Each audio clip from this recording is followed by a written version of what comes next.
yang ada secara onsite di Gedung Srimaya, di Wisma Srimaya, dan juga bagi Bapak Ibu yang ada secara Zoom dari berbagai kota di Indonesia, maupun ada juga Pak Charles dari Singapura. Terima kasih sudah bergabung bersama dengan kita di dalam HSI Bible Study, doa Bapa Kami, pertemuan kedua.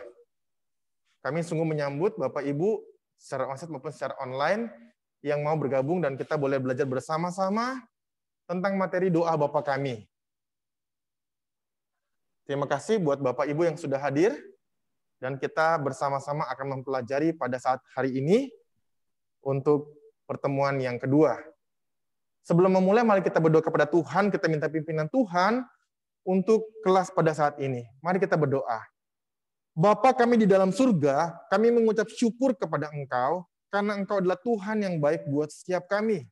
Tuhan, Engkau mengajar kepada kami mengenai doa Bapa kami, yang diajarkan oleh Tuhan Yesus Kristus kepada setiap murid-muridnya. Dan kami pun adalah murid-murid daripada Tuhan Yesus. Kami rindu Tuhan, mengerti, memahami, mengenai doa yang berkenan kepada Engkau. Dan hari ini kami bersama memulai untuk sesi kedua. Pimpinlah kami Tuhan, baik hamba-Mu yang menyampaikan, setiap kami yang mendengarkan secara onsite maupun secara online. Melalui pelajaran ini kami boleh bertumbuh menjadi murid Yesus yang setia. Terima kasih Bapak, berdoa bagi teman-teman masih dalam perjalanan, baik secara onsite di Tulung Agung maupun di dalam secara online akan masuk bergabung melalui Zoom. Tuhan juga menolong setiap kami boleh belajar kebenaran firman Tuhan. Di dalam nama Tuhan Yesus kami telah berdoa dan mengucap syukur. Amin.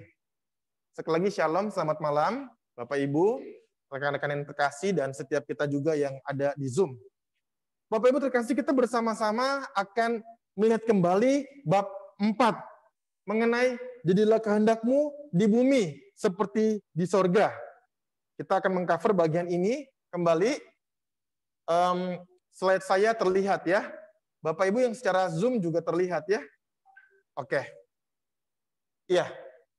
Nah, kalau kita belajar mengenai doa Bapa kami, kita masih di dalam jadilah kehendak-Mu. Dalam kehidupan di dunia ini, kita sedang menjalani yang namanya kehendak sorgawi. Jadi ketika Tuhan mengajar kepada kita mengenai jadilah kehendak-Mu di bumi seperti di sorga, ya Tuhan mau kita mengerti nilai-nilai kerajaan Allah. Banyak orang Kristen membaca Alkitab, berdoa, ke gereja, tetapi menjadi penipu, penjahat, menjadi orang yang korupsi, menjadi orang yang marah-marah, menjadi orang yang berbohong kepada sesamanya.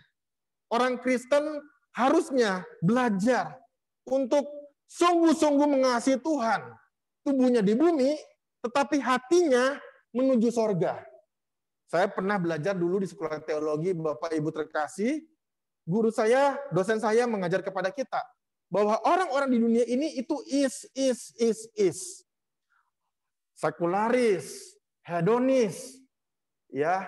Kemudian dia menjadi orang yang egois. Kemudian dia menjadi orang-orang yang sinis, bengis, sadis, begitu ya. Nah, tetapi orang-orang Kristen harusnya atau anak-anak Allah mempunyai kebaikan, kemurahan, kelemah lembutan, keramahan, kesabaran, dan seterusnya. Jadi ini adalah sesuatu hal di mana kita mau mempunyai sikap yang hati kita terpaut kepada sorga. Waktu kita berkata kepada Tuhan, jadilah kehendak-Mu. Apa artinya kehendak-Mu? Kehendak-Mu artinya adalah di dunia ini kita perlu untuk mengetahui kehendak Tuhan.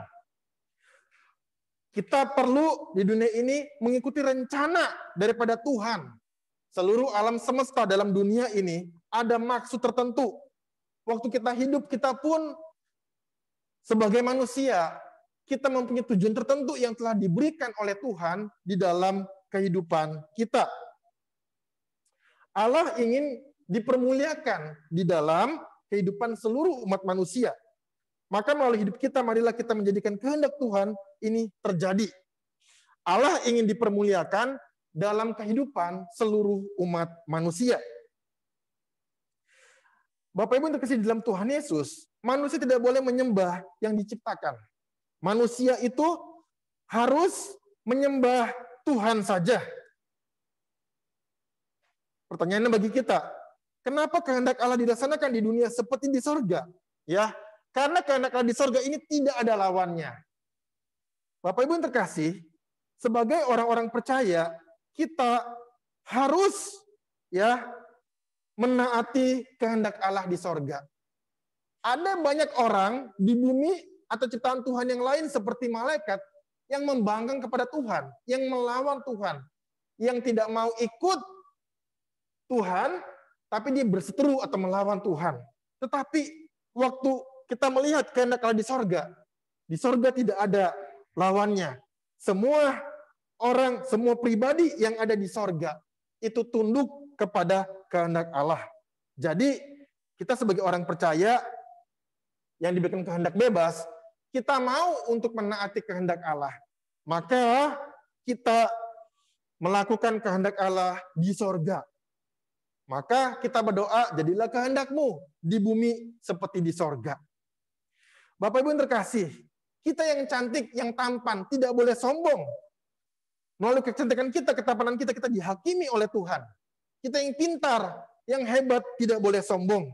Tetapi kita harus tunduk dan taat kepada kehendak Allah dalam kehidupan kita. Bapak Ibu yang terkasih, anugerah yang diberikan kepada kita menuntut kewajiban.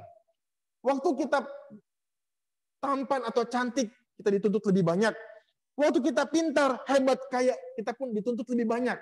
Anugerah selalu mengikuti atau menuntut kewajiban. Allah kasih kita kepintaran, kita pakai kepintaran kita untuk pekerjaan Tuhan. Allah kasih kita kehebatan, kekayaan, kita pakai juga itu untuk melakukan kehendak Tuhan.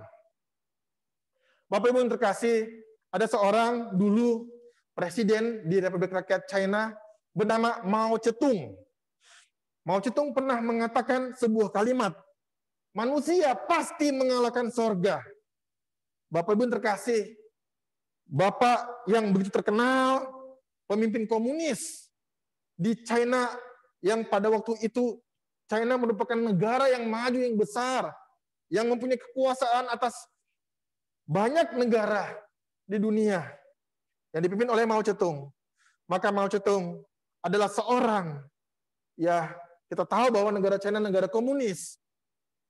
Waktu dia meninggal dunia pada tanggal 9 September 1976, dia dibuatkan yang namanya peti mati yang terbuat dari kaca, di mana waktu itu dia meminta kalau saya meninggal dikremasi, tapi orang-orang terlalu sayang kepada dia, pemimpin yang sangat besar, maka dia pun tidak dikremasi. Orang China membuat eksperimen, membuat kaca yang tebal, cahaya bisa masuk, tapi panas tidak bisa masuk. Jadi orang masih bisa lihat dia lama sekali. Kaca ini dibuat dengan eksperimen selama 10 bulan. Diciptakanlah kaca yang tebal, tetapi tidak masuk panas. Dengan kaca ini maka mayat daripada pimpinan atau Bapak Mao Zedong ditutup. Banyak orang menangis. Tetapi kita tahu bahwa semua manusia yang sombong sekalipun pasti akhirnya akan meninggal dunia. Manusia tidak pernah bisa mengalahkan Tuhan. Bapak Ibu yang dikasihi Tuhan Yesus, manusia terbatas, tetapi Allah tidak terbatas. Manusia ciptaan, tetapi Allah ciptaan. Maka mari kita belajar juga untuk tunduk kepada kehendak Allah, tidak menjadi orang yang sombong. Allah adalah Tuhan yang kepadanya kita harus tunduk. Manusia dengan segala kesombongan dan kekuasaannya tidak bisa mengalahkan dan menggantikan Tuhan. Allah memberi kepada kita tujuan hidup. Semua tujuan hidup itu diberikan oleh Allah. Manusia dipanggil untuk datang kepada Tuhan, bertobat dari dosanya, dan hidup sesuai panggilan yang Tuhan berikan kepada kita. Maka waktu kita berkata, jadilah kehendak-Mu di bumi seperti di surga, kita mau mengikuti tujuan hidup kita yang telah diberikan oleh Allah kepada kita. Sehingga hidup kita menjadi hidup yang takluk kepada Tuhan di dalam segenap aspek kehidupan kita. Kita menyembah Tuhan, bersekutu dengan orang-orang percaya, bertumbuh menjadi murid Kristus, semakin serupa Kristus, melayani Dia, dan juga kita mengabarkan Injil. Dan itulah tujuan hidup manusia yang diberikan oleh Allah kepada kita. Kita masuk dalam bab kelima. Berikanlah kami pada hari ini makanan kami yang secukupnya. Bapak Ibu yang terkasih, manusia semua mempunyai kebutuhan hidup. Ada yang namanya dulu kita belajar di kelas ekonomi, kita belajar hidup manusia mempunyai 3 kebutuhan. Primer, sekunder, tersier. Primer itu kebutuhan pokok. Sangan, pandang, papan. Ya, makanan, pakaian, tempat tinggal. Sekunder kebutuhan yang kedua. Yang dipenuhi boleh, nggak dipenuhi pun nggak apa-apa. Tersier apalagi kebutuhan yang ketiga. Ada seorang bernama Abraham Maslow. Dia memberikan kepada manusia seorang yang memahami mengenai kehidupan manusia psikologi. Dia mengatakan manusia mempunyai kebutuhan dasar, basic needs, psychological needs, food, water, warm, rest, makanan, minuman, kehangatan, istirahat, tempat tinggal. Lalu ada lagi safety needs, keamanan atau rasa aman, psychological needs, ada belongingness and love needs, intimate relationship, ya relasi yang intim, teman-teman. Kita butuh teman-teman, berkumpul seperti ini, menjaga jarak karena kondisi pandemi. Kemudian kita juga ada esteem needs, ya kebutuhan prestige dan kemudian perasaan untuk pemenuhan, ya accomplishment. Kemudian yang terakhir adalah self fulfillment needs. Ini kalau bahasa Inggris ya lidahnya terseleo sedikit, minta maaf Bapak Ibu. Self fulfillment needs atau self actualization. Maksudnya adalah kebutuhan untuk kita bisa aktualisasi diri. Kita dalam pekerjaan diakui, dihargai oleh orang, dihormati, pekerjaan kita dirasa perlu oleh orang, dan seterusnya. Kira-kira kebutuhan daripada Abraham Maslow. Nah, jadi Bapak Ibu terkasih, manusia itu hidup punya biaya yang besar. Benar ya Bapak Ibu ya? Manusia membutuhkan biaya hidup yang besar. Dari bayi, anak-anak, sekolah, ya kemudian sampai bekerja dan seterusnya. Manusia perlu hidup, mempunyai kebutuhan hidup. Saya ingat Bapak Ibu, saya punya anak, namanya Kaiden. Yang pertama, ini anak dari istri saya. Ya istri saya punya anak, dan kemudian itu anak saya juga Bapak Ibu ya.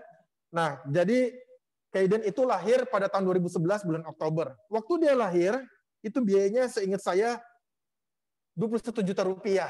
Ya, itu kamarnya kelas 3 Bapak Ibu. 21 juta rupiah, lahirnya saja 10 tahun yang lalu. 10 tahun yang lalu. Ya, kemudian karena dia alergi, dia minum susunya itu hipoalergik. Hipoalergik itu lebih mahal dari susu biasa, karena memang kebutuhan khusus.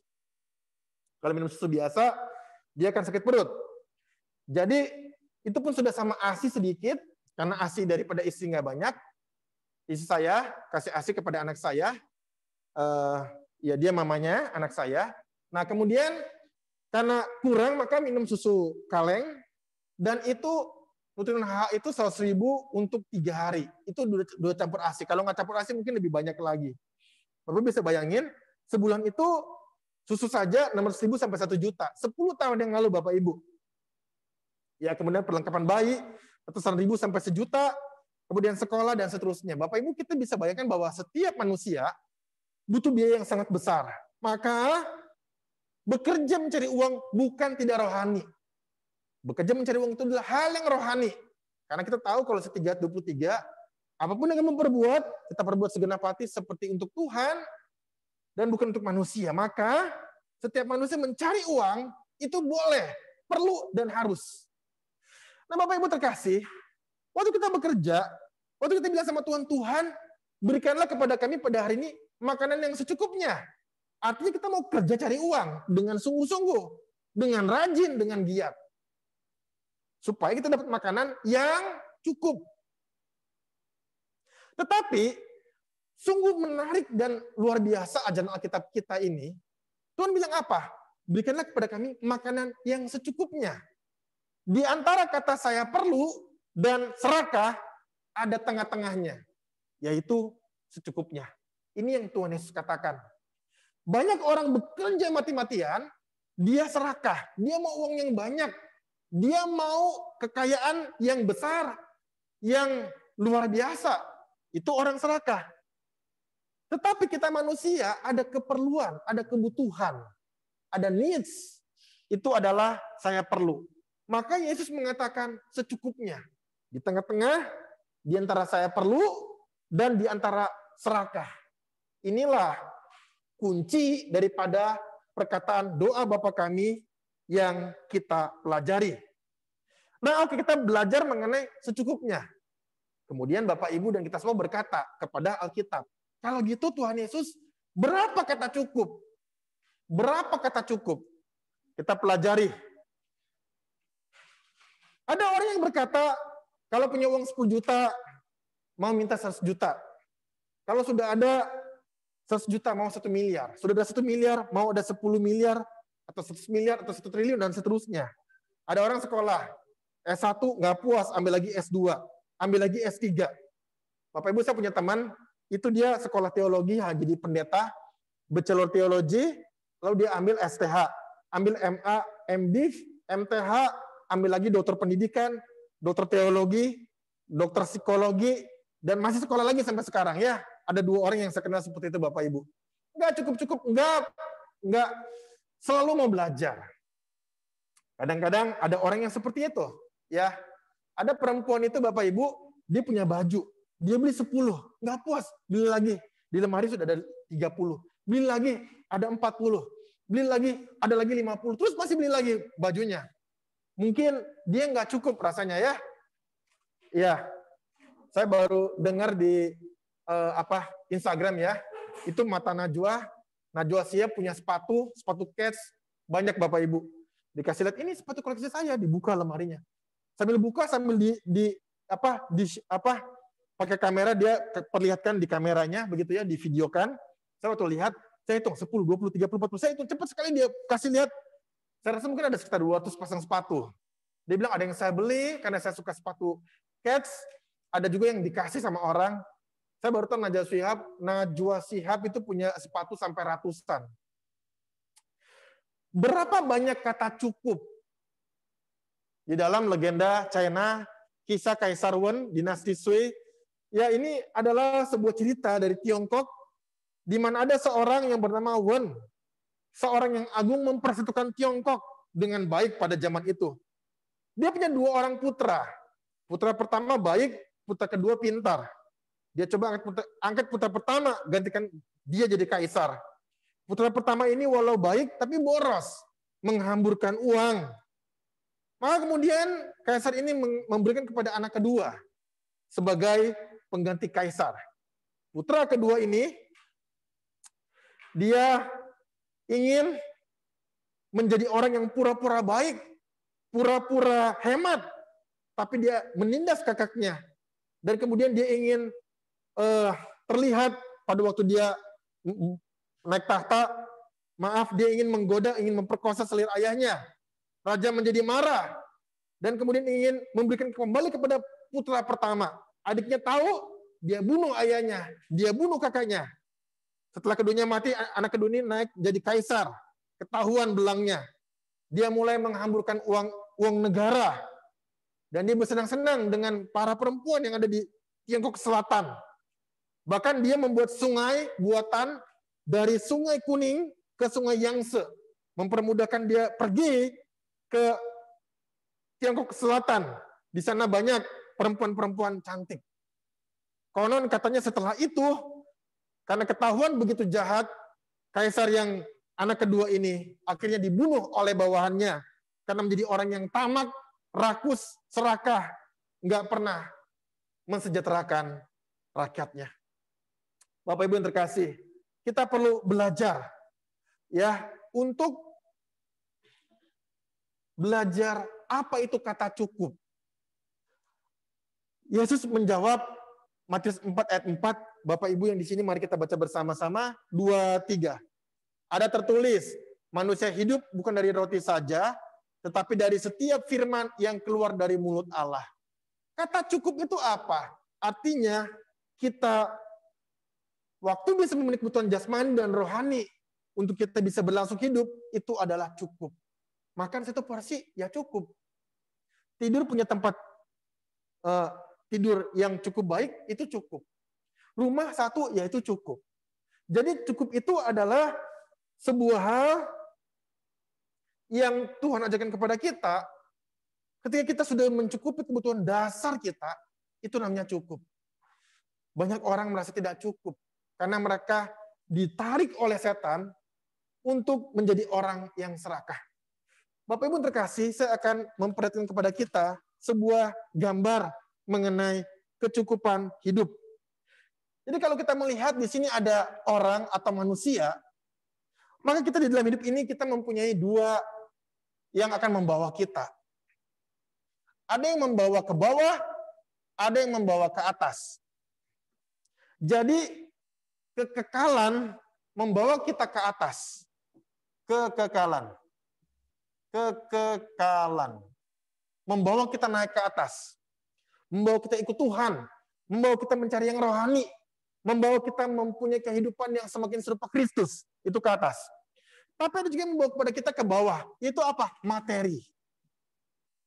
Materi membawa kita ke bawah. Membawa kita mencari uang yang banyak. Membawa kita mencari barang-barang yang memuaskan diri kita.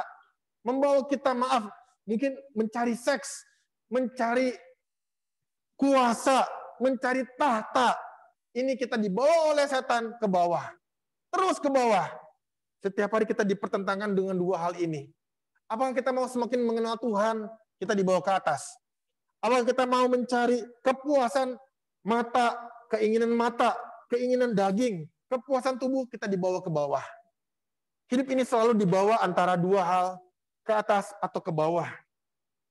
Ketika kita tahu mana kebutuhan yang paling penting dalam hidup kita, maka kita mulai melihat dalam hidup ini, Tuhan mau kita berfokus kepada firman Tuhan yang keluar dari mulut Allah. Makanan perlu roti. Zaman dulu roti karena bicara di zaman perjanjian lama, perjanjian baru. Kita mungkin sekarang bilangnya nasi, makanan, lauk, pauk. Kita perlu. Tapi bukan hanya itu saja. Kita perlu kerohanian yang berasal dari firman yang keluar dari mulut Allah. Bapak Ibu yang terkasih, materi hanya boleh diperalat untuk menjadi pengisi kebutuhan hidup yang sementara. Kita perlu uang nggak Bapak Ibu? Perlu.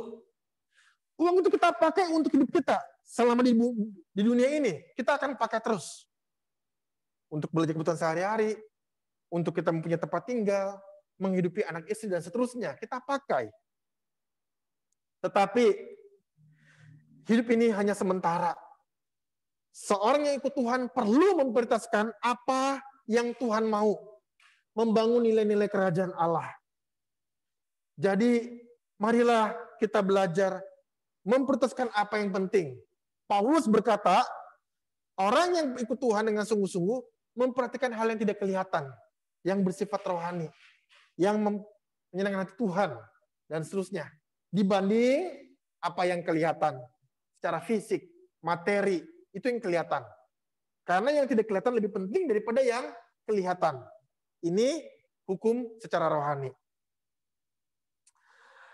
Maka kita berkata, dari firman Tuhan, mari kita baca bersama-sama bagi yang onsite, 2, 3. Janganlah kamu khawatir akan hari besok, karena hari besok mempunyai kesusahannya sendiri. Kesusahan sehari cukuplah untuk sehari. Matius 6 ayat 34. Berikanlah kepada kami makanan yang secukupnya hari ini. Mengapa hari ini? Mengapa bukan kemarin? Mengapa bukan besok? Karena Yesus tahu bahwa kesusahan sehari cukuplah untuk sehari. Kalau Bapak Ibu masih punya makanan hari ini, syukurilah hal itu. Ini adalah sesuatu hal yang Tuhan mau kita belajar bersama-sama dalam kehidupan kita. Dalam kehidupan ini, Tuhan selalu mencukupkan kebutuhan hidup umatnya. Amin Bapak Ibu. Kita belajar dan kita mengamini bahwa Tuhan memelihara kita. Tuhan dalam perjanjian lama, ada 2 kisah saya akan ceritakan sedikit, mencukupkan bangsa Israel dengan mana, makanan. Pada waktu itu, orang Israel di padang gurun. Mereka bilang, lapar, Tuhan nggak punya makanan. Tuhan turunkan mana? Semacam makanan seperti ketumbar kalau di zaman sekarang, kecil, warnanya putih. Lalu Tuhan bilang, ambillah sehari untuk sehari. Pagi-pagi mereka bangun, orang Israel keluar dari kemah mereka memungut makanan yang warnanya putih seperti salju, kecil-kecil dikumpulkan. Tuhan bilang, ambillah untuk sehari. Tetapi kalau hari Sabtu, ya kalau besoknya Sabat, itu ambil untuk 2 hari. Ketika diambil untuk sehari, mereka makan. Ada orang yang serakah, hari biasa mereka ambil. Untuk 2 hari, besoknya berulat. Tetapi waktu hari Sabtu mereka ambil, besoknya Sabat, nggak boleh bekerja, mereka ambil buat 2 hari, besoknya tidak berulat. Jadi Tuhan mau kita menjadi orang yang tidak serakah. Yang berikutnya adalah Tuhan mencukupkan Elia dan janda di Sarfat. Pada waktu itu ada seorang janda di Sarfat. Jam itu tidak ada hujan, kemarau, dan orang-orang sudah mulai kelaparan. Janda ini punya sedikit tepung dan minyak. Kemudian Tuhan bilang kepada Elia, ketemulah janda di Sarfat. Dia memberimu makan. Nabi Elia datang ke janda ini, dia bilang, apakah ada makanan di rumahmu? Ada. Kami akan membuatnya, tinggal sedikit. Kami akan makan, setelah makan kami akan mati. Artinya apa? Nggak ada lagi makanan. Tunggu kelaparan dan akan mati. Kemudian kata Nabi Elia, bikinkan dulu buat saya. Bapak, Ibu kalau jadi janda ini bilang apa? Enak aja Pak, terakhir nih Pak, aku tinggal terakhir makan, kami mati Pak. Masa buat Bapak? Mereka taat kepada pimpinan Tuhan. Mereka buat kasih kepada Nabi Elia.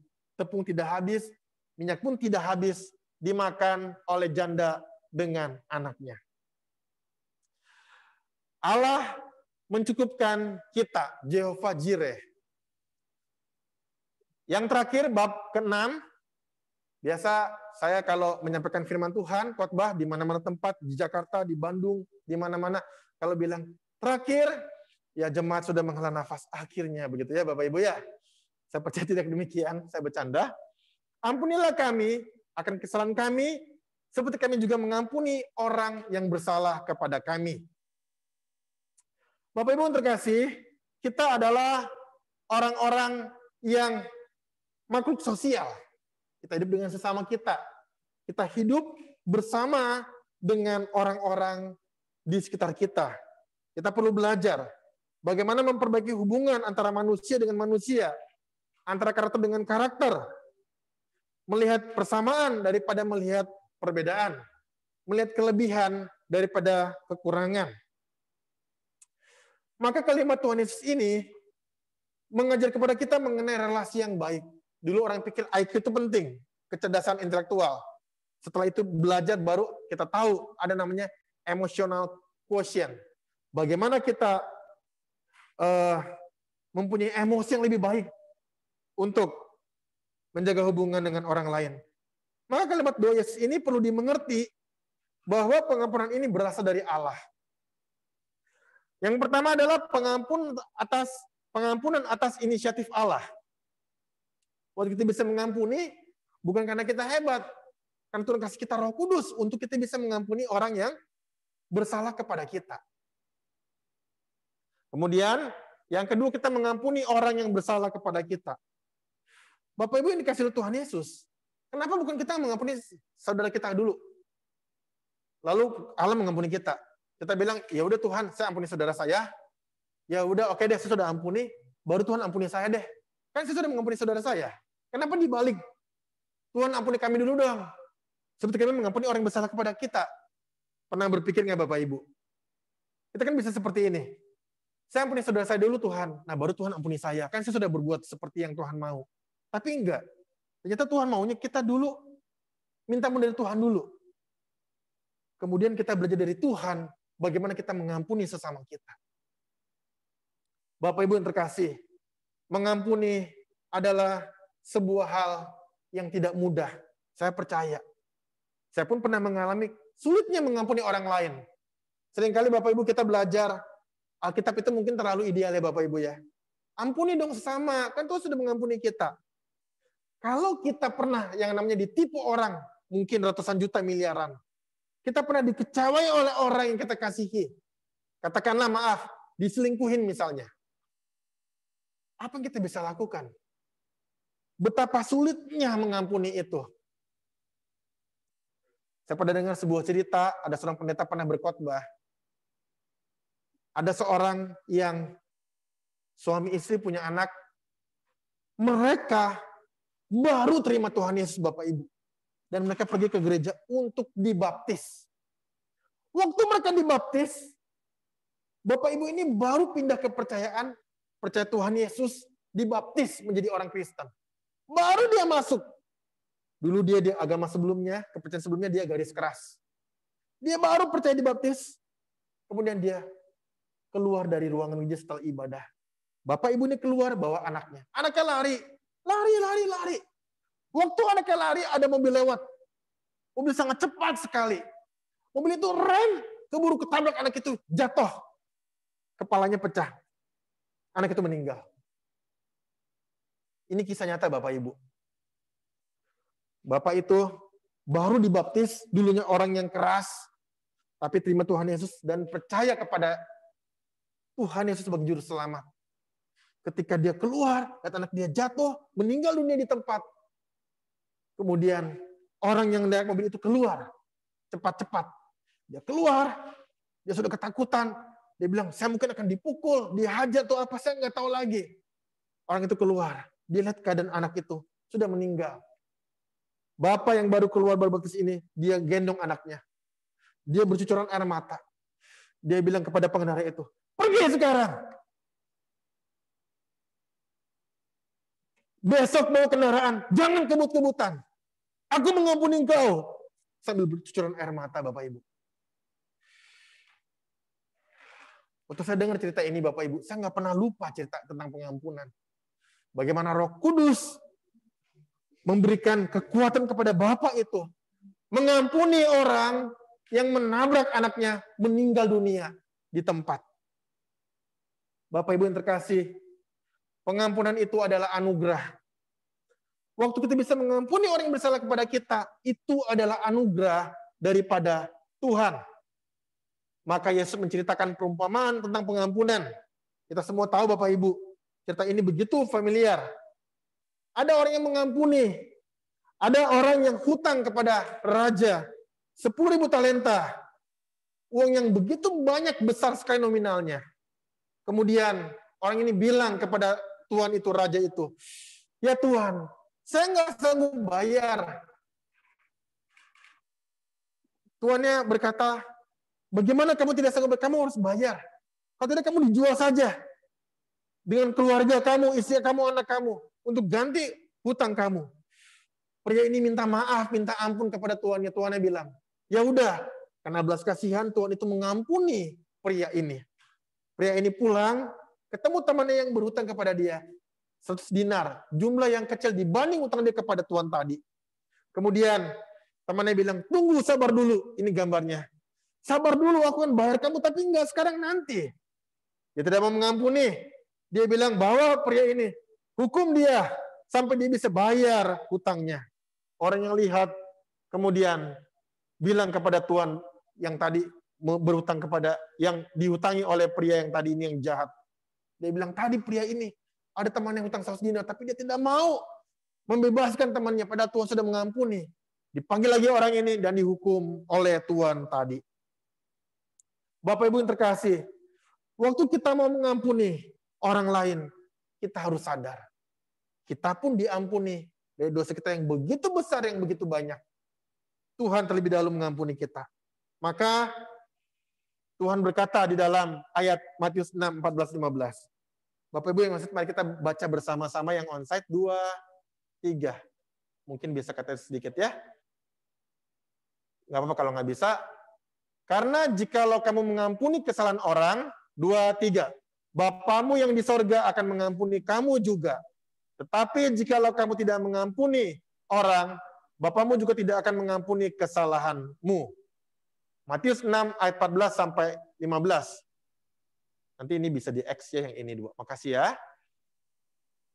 Jadi Bapak Ibu terkasih, ayat 14 adalah penekanan yang positif. Ayat 15 adalah penekanan yang negatif. Jadi kita mengampuni orang, Tuhan pun mengampuni kita. Kalau kita tidak mengampuni orang lain, Bapa kita, Tuhan kita juga tidak akan mengampuni kesalahan kita. Bapak Ibu terkasih, kita punya mata yang sungguh luar biasa. Mata kita ini ada lensa, dan lensa ini selalu dikasih pelumas. Waktu kita berkedip, ada orang yang satu kali berkedip selama berapa detik, ada juga orang yang mungkin lebih cepat berkedip. Waktu berkedip, langsung dikasih pelumas. Dikasih pelumas. Berkedip, dikasih pelumas. Sehari kita bisa berapa ribu kali kita berkedip. Dan pelumas itu membuat kita, matanya tetap sehat, tetap bisa melihat, dan seterusnya. Jadi, lensa mata ini bukan digosok cara dibersihkannya. Itu bisa rusak. Tapi dengan diberi pelumas secara alamiah.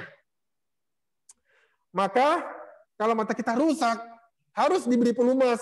Dan itu mahal harganya Bapak Ibu. Demikian juga, ketika kita berbuat dosa kesalahan, kita pun diampuni. Dan kalaupun ada orang lain lagi yang berbuat salah kepada kita, mari kita juga mengampuni orang. Seperti pelumas tadi yang membersihkan mata, maka kita pun belajar juga untuk mengampuni orang yang bersalah kepada kita.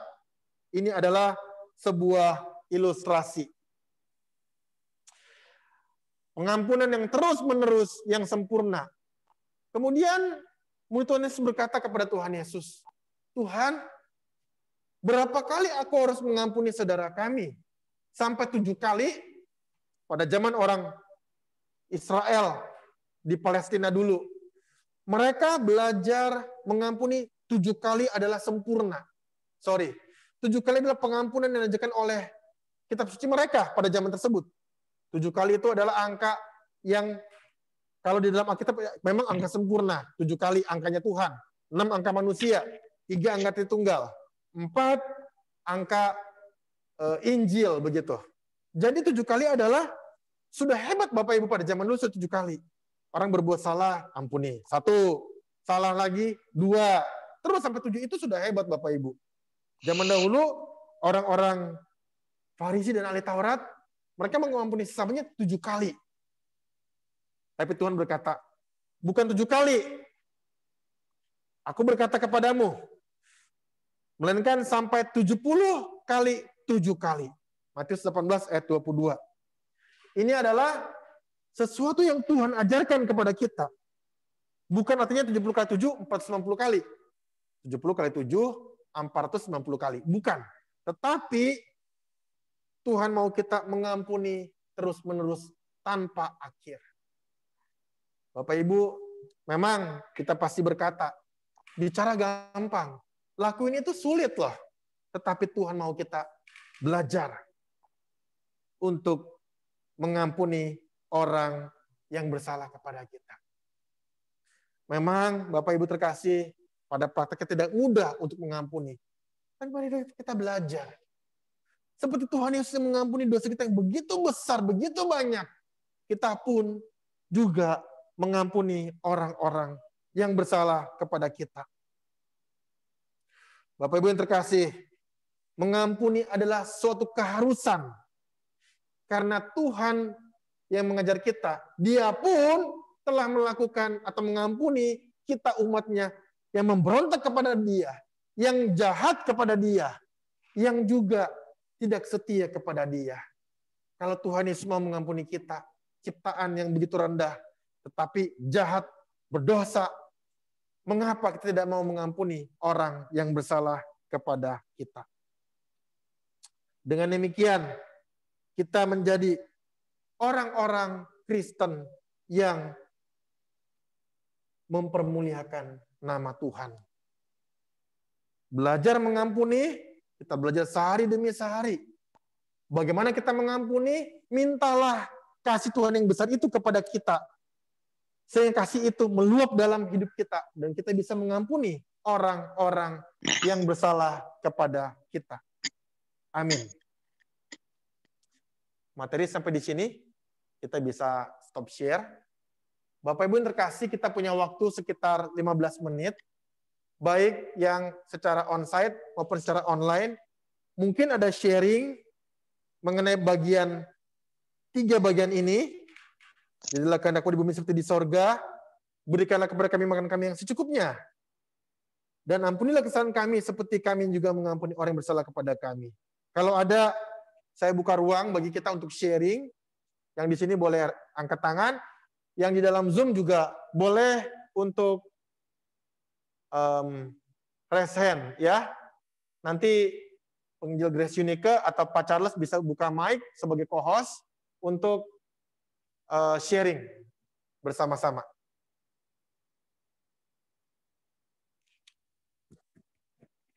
Kalau Bapak Ibu yang di sini, saya akan berikan wireless ini untuk kita bisa ngomong. Nanti kembali lagi, maaf saya ada satu wireless begitu. Jadi kita bisa berdiskusi supaya orang-orang yang di Zoom juga bisa dengar. Bapak Ibu ada sharing atau mungkin satu pertanyaan? Ya, terima kasih penginjil Grace sudah bantu untuk ini. Ya.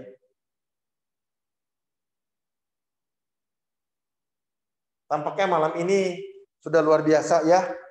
Kalau tidak ada pertanyaan, biasa. Oh iya, silakan Bu. Ya, Ibu boleh pakai ini. Ya, kita bisa ini.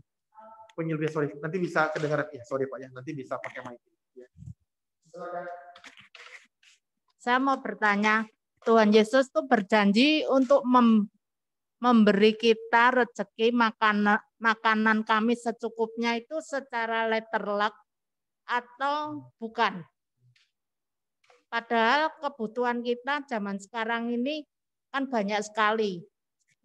Misalkan pulsa, bayar listrik, bayar bensin, dan lain sebagainya. Sekian, Pak.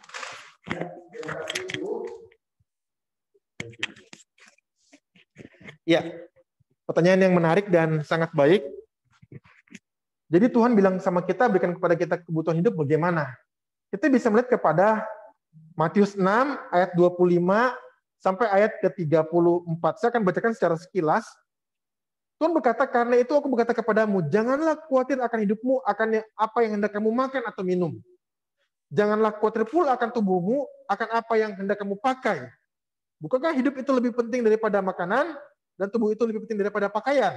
Ayat ke-26, pandanglah burung-burung di langit, yang tidak menabur dan tidak menuai, dan tidak mengumpulkan bekal dalam lumbung, ya, karena manusia itu menabur, menuai. Manusia bekerja cari uang, dapat penghasilan tiap bulan. Manusia yang menanam, nanti pada waktu dia menuai makanan. Ya. Tapi burung itu diberi makan oleh Bapamu yang di sorga. Bukankah kamu jauh melebihi burung-burung itu? Nah, dari dua ini kita bisa belajar. Bapak Ibu terkasih, waktu Tuhan memberi kepada kita kecukupan hidup, gimana caranya? Tuhan kasih kita tangan, kaki, kepintaran untuk bekerja. Burung-burung di langit itu tidak menabur, tidak menuai, tapi mereka cari makan. Nggak ada burung-burung yang waktu bangun, dia berkicau, lalu dia tunggu, makanan itu masuk ke mulutnya. Nggak ada Bapak Ibu. Jadi burung-burung ini memberitahu kepada kita bahwa burung-burung itu pun bekerja. Bekerjanya bagaimana? Dia mencari makanan. Dia mencari cacing. Dia mencari makanan setiap hari. Jadi kita pun diberi Tuhan tenaga, tangan, kaki, kepintaran untuk bekerja. Waktu kita berkata, Tuhan beri kepada kita makanan yang secukupnya, Tuhan kasih kita juga pengetahuan dari firman Tuhan untuk bekerja keras. Bekerja dengan rajin. Bekerja dengan giat. Sehingga kita pun mendapatkan kecukupan hidup.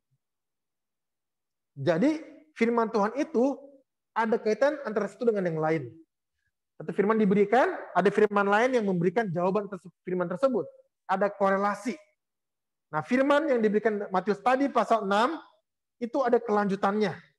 Kalau Bapak Ibu lihat setelah doa Bapa kami, hal berdoa, pasal berikutnya ada hal berpuasa.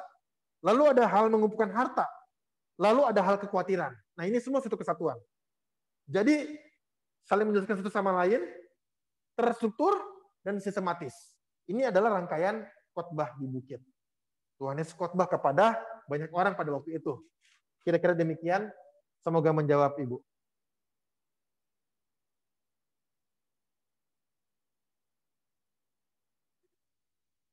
Ya, terima kasih. Mungkin Bapak Ibu yang ada di Zoom, apakah ada sharing atau penyampaian atau kemudian ada pertanyaan berkaitan materi ini, kita akan mempertajam sehingga kita boleh memahami dengan jelas. Satu lagi pertanyaan mungkin? Atau maksimal 2, silakan. Semoga melalui pembelajaran ini kita semakin mendalam, mengupas topik-topik Alkitab dengan lebih terstruktur dan sistematis, sehingga kita bisa mempelajari, menggali Alkitab yang begitu kaya, limpah, dan ruah. Ya.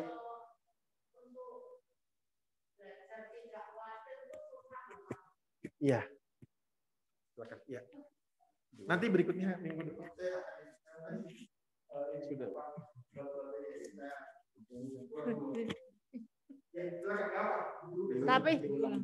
Sudah. Tapi rasanya untuk belajar tidak khawatir itu susah, Pak. Gimana kita sebagai pemula itu untuk belajar tidak khawatir, percaya 100% kepada pemeliharaan Tuhan. Demikian. Terima kasih. Iya. Terima kasih, suatu hal yang menarik tentang bagaimana kita belajar untuk tidak khawatir. Jadi Bapak Ibu yang dikasihi oleh Tuhan Yesus, kita memang manusia pasti ada segi-segi khawatirnya. Ya. Namanya bohong kalau kita manusia orang percaya sudah kenal Tuhan Yesus, oke, saya pasti nggak khawatir masa depan, kesusahan, pandemi Covid, ekonomi yang menurun, nggak masalah, nggak ada Bapak Ibu. Tidak ada orang yang begitu kuat sehingga dia tidak punya kekhawatiran sama sekali. Bapak Ibu, dulu kita berpikir ya, kalau punya uang banyak itu kita nggak khawatir, benar nggak Bapak Ibu? Ya, bagi kita yang punya uang mungkin baru kerja, baru memulai usaha, punya uang mungkin 10 juta, 20 juta, mungkin kita nanti kalau sudah ada 1 miliar pasti nggak khawatir. Nanti kalau sudah ada uang ratusan miliar pasti nggak khawatir. Bapak Ibu, baru-baru ini ada orang sharing kepada Pak Pendeta Hendare, dia khawatir karena dia punya uang banyak. Saya bingung juga. Uangnya Bapak Ibu ratusan miliar Bapak Ibu. Tapi dia khawatir. Ini uang mau diapain ya? Nanti gimana ya pajaknya? Nanti apa ya? Kita berpikir mungkin kalau punya uang ratusan miliar, mungkin kita nggak khawatir ya Bapak Ibu ya. Kalau di rekening kita punya 200 miliar, 300 miliar, kita pasti nggak khawatir. Deposito aja bunganya hidup untuk kita satu keluarga mungkin ya. Tetapi kita pun punya kekhawatiran masing-masing. Kita punya kekhawatiran masing-masing. Maka kita harus belajar dari Tuhan Yesus, Bapak Ibu. Maka Tuhan Yesus berkata di dalam ayat Matius pasal 6, Tuhan setelah bicara mengenai kekhawatiran, ditutup dengan 2 ayat. Ayat 33, ayat 34 saya bacakan. Tetapi carilah dahulu kerajaan Allah dan kebenarannya, maka semuanya itu akan ditambahkan kepadamu. Bapak Ibu perhatikan ayat ini. Carilah dahulu kerajaan Allah. Kerajaan Allah itu apa? Kebenarannya, kekuasaannya. Tatanan kerajaan Allah itu artinya apa? Pelayanan, kerohanian yang baik itu kerajaan Allah. Dan kebenarannya. Maka semuanya itu akan ditambahkan. Bukan diberikan Bapak Ibu. Bukan diberikan. Ditambahkan, dilimpahkan. Jadi Tuhan Yesus menutup kekhawatiran ini dengan apa? Dengan perkataan. Carilah kerajaan Allah. Supaya kita nggak khawatir bagaimana? Ikut Tuhan sungguh-sungguh. Punya kerohanian yang baik. Baca firman Tuhan membuat kita menurun khawatirnya. Ke gereja, dengar firman, membuat kita semakin beriman kepada Tuhan. Bahwa Tuhan memelihara. Ikut pelajaran Alkitab, kita paham, oh ini tuh ajaran firman Tuhan. Pasti makin gak kuat ya. Kemudian, Tuhan Yesus sebelumnya berkata di dalam ayat 32, kalau saya lebih jelas lagi, semua itu manusia itu cari apa? Dicari oleh bangsa-bangsa tidak mengenal Allah. Sebelum Allah, Tuhan bilang cari dulu kerajaan Allah, dia bilang semua itu dicari oleh bangsa tidak mengenal Allah. Dengan kata lain Tuhan mau mengatakan, siapa yang khawatir? Yang khawatir itu orang yang nggak mengenal Tuhan. Dia pasti khawatir. Karena dia nggak punya Tuhan. Jadi dia cari makanan, minuman, harta. Karena dia nggak mengenal Allah. Kalau kita mengenal Allah, maka kita menjadi orang yang tidak khawatir. Tuhan tambah lagi ayat 34. Sebab itu janganlah kamu khawatir akan hari besok. Karena hari besok mempunyai kesusahannya sendiri. Kesusahan sehari cukuplah untuk sehari. Jadi bagaimana nggak khawatir? Yang pertama, cari kerajaan Allah. Baca Alkitab sungguh-sungguh. Berdoa, ke gereja, ikut kelas Bible study. Supaya memahami firman. Kita berkurang khawatirnya. Kedua, kita belajar untuk jangan khawatir hari besok. Yesus yang mengajarkan kepada kita. Jadi besok ya sehari-sehari saja. Bapak Ibu, saya selain pelayanan di HSI, bikin materi-materi, kemudian ada kelas-kelas berikutnya, saya pun kuliah, saya buat PR, ini malam ini saya harus begadang Bapak Ibu, saya buat paper harus beres hari ini, satu jurnal, dan kemudian saya pun dosen di sekolah teologi, saya mengajar juga, siapin juga bahan banyak sekali. Tapi saya belajar mengenai kekhawatiran. Ya udah, jalanin sehari demi sehari. Kalau harus begadang ya nggak apa-apa, minum kopi, bikin tugasnya. Selesai juga kok. Nanti besok ada lagi kesusahan sendiri. Jadi Bapak Ibu tidak perlu kita menumpuk pekerjaan, menumpuk kebutuhan hidup di satu hari gitu loh. Kerjaan itu nggak pernah ada habisnya. Cari uang juga nggak ada habisnya. Maka janganlah kamu khawatir hari besok. Tuhan memelihara. Tadi kita belajar Yehovah Jireh. Allah memelihara kita. Dan yang terakhir adalah kesusahan sehari cukup untuk sehari. Jadi Tuhan mau mengatakan, kamu hari ini bekerja capek, ya suwes. Udah bekerja, udah. Tidur, serahin sama Tuhan. Dan Tuhan akan memelihara kita. Amin.